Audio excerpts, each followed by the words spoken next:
अच्छा, अगर आप लोगों को याद हो, आप लोगों ने लास्ट टाइम ब्लैडर कैंसर के हवाले से डिस्कशन किया था, लेकिन चूंकि हम रुके नहीं थे, तो ब्लैडर कैंसर इसी से लिंक्ड आप लोगों ने कुछ वीडियोस और अल्ट्रासाउंड इमेजेस भी देखे थे, ठीक। तो टॉपिक हमारे पास है ब्लैडर कैंसर। कैंसर चूंकि आम लफ्जों में, आसान लफ्जों में हम ट्यूमर को भी बोलते हैं, and tumour is basically abnormal growth of cells, abnormal growth of cells. Cells के एबनॉर्मल ग्रोथ को हम लोग ट्यूमर का नाम देते हैं। लेकिन इस वक्त ये abnormal growth of the cell कहां पे हो रहा है? इनटू द ब्लैडर, ब्लैडर के अंदर। तो हम कौन से ब्लैडर की बात कर रहे हैं? Basically abnormal growth of the cell in the bladder is called basically bladder cancer. अगर हम बात करें तो let's suppose this is one of our kidney and this is the second kidney. Kidney से नीचे की तरफ ट्यूब जाते हैं which are known as the ureter, ये यूरेटर हम इनको कहेंगे, एंड देन द किडनीज जो कि पियर की सूरत में है, और यहाँ पे मौजूद ब्लैडर है जिसके अंदर यूरिन किडनी से आते हैं और स्टोर होते हैं, और फिर इसी से लिंक्ड यूरेथ्रा है जो ब्लैडर से यूरिन को बाहर की तरफ निकालता है। तो this is the urinary bladder, ये यूरिनरी ब्लैडर है जिसमें पेशाब स्टोर होता है, ठीक, यूरिनरी ब्लैडर। अगर इन केस इस यूरिनरी ब्लैडर में मौजूद जो सेल्स है, अगर इन सेल्स के अंदर एबनॉर्मल ग्रोथ, एबनॉर्मल ग्रोथ तो सेल्स डिवीजन होती जाती है, स्टॉप होने का नाम नहीं ले रहा, तो इस abnormal growth of the cells को हम क्या कहेंगे? इस abnormal growth of the cells को हम ट्यूमर का नाम देंगे। और ये ट्यूमर मौजूद कहां पे है? इनसाइड द ब्लैडर, इसीलिए हम इनको नाम देंगे यानी कि ब्लैडर कैंसर। क्या नाम देंगे? Bladder cancer.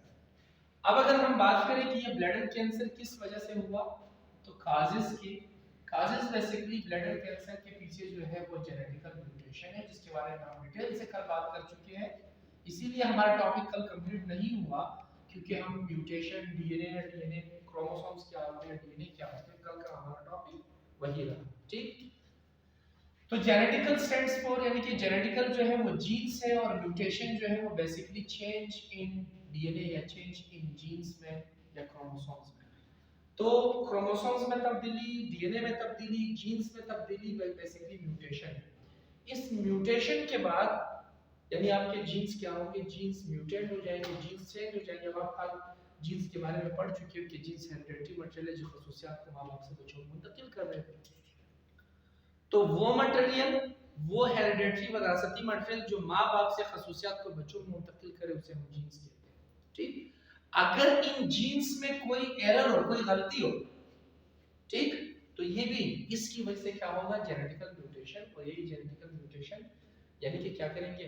सेल को कोड तो करेंगे कि आप डिवाइड, लेकिन स्टॉप कोड नहीं भेजेंगे। सेल की ग्रोथ होती जाएगी और वही एबनॉर्मल होने की तरफ जाएगा, और वही abnormal growth of the cell को हम क्या नाम देंगे? यानी कि कैंसर। और वही कैंसर बेसिकली अगर ब्लैडर में मौजूद हो, that would be considered as bladder cancer. इसी के साथ साथ सेकंड फैक्टर जो हमने डिस्कस किया था, that was the environmental factor. Environmental factor हो सकता है। अब एनवायरमेंटल फैक्टर क्या मतलब? एनवायरमेंटल यानी कि एनवायरनमेंट से लफ्ज लिया गया है। अगर what is environment? Whatever surround us, जो भी हमारे इर्द गिर्द है वही हमारा एनवायरनमेंट है। तो सराउंड, हमारे इर्द गिर्द जो कुछ है वो हमारा एनवायरनमेंट है। अगर हम अपने सराउंडिंग में देखें, अपने इर्द गिर्द में देखें, तो मुख्तलिफ रेज मौजूद है। अगर उन रेज को हम देखें तो ये रेज, सिंपल सी बात, आप अपने मोबाइल फोन को देखो तो मोबाइल फोन में मौजूद जो सिग्नल्स आते हैं बड़े बड़े दीवारों से क्रॉस होकर आप तक आते हैं, कि आपके बॉडी से नहीं गुजरते। If that pass from your body, so also from your cell, cell के अंदर मौजूद डीएनए है तो डीएनए से भी पास हो सकते हैं, और डीएनए में मौजूद न्यूक्लियस, यानी कि डीएनए जो कि न्यूक्लियस में मौजूद है, उसी के अंदर ये क्या करेंगे? इन जीन्स में म्यूटेशन काज कर सकते हैं। तो जीन्स में म्यूटेशन काज करने का वजह क्या होगा? एबनॉर्मलिटी आएगी, और वही एबनॉर्मलिटी यानी abnormal growth of the cell cause कर सकता है, that is considered to be tumour यानी कि कैंसर, जो कि सीए है या कार्सिनोमा है। क्लियर? कोई मसला यहां तक? इसके बाद अगर हम बात करें रिस्क, तो मुख्तलिफ रिस्क हो सकते हैं। अगर किसी भी पेशेंट को इन्फेक्शन है तो बर वक्त इलाज करें, या अगर कोई इन्फ्लेमेशन है तो बर वक्त इलाज करें। इलाज नहीं करते तो खुदा न खास्ता यही इन्फेक्शन जो ब्लैडर में मौजूद है